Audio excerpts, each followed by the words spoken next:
Despite the self-serving arguments of executives, bigger is not better. Look at AIG or Citibank or GM or the American economy.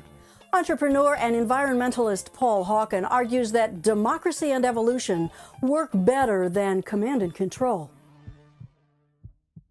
In evolutionary terms, I mean, usually giantism is the end of the line. It's not the beginning. It's not power. It's the end of power. And I think we're seeing the sunset effect, really, of power in many manifestations. I believe that the neoconservative and other types of sort of quasi-populist movements are really the death throes of the ideological movements which were born in the 19th century and sort of duked it out in the 20th century at great damage to the world, 120 million people dying in wars. And what we're seeing is a movement that's arising that's not ideological. It's really about ideas.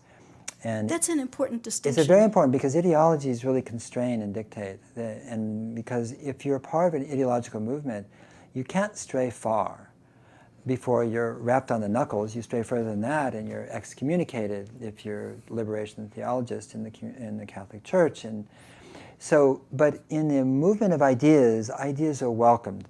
And ideas you try out, and if they work, you keep them. If they don't, you toss them. It's like evolution.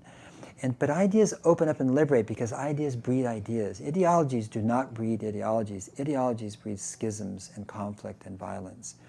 And every ism in the world has ended up as a schism.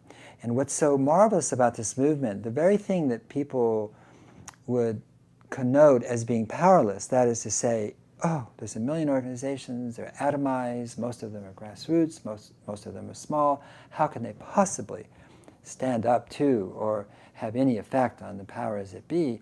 But what's so lovely about this movement is it can't be divided because it started that way. But what it can do is, due to modern technologies, the cell phone, texting, internet, it can start to link up and hook up, connect, collaborate, and coalesce in ways they're really unimaginable. And because it's under-resourced and underfunded, it is actually much more agile and effective and efficient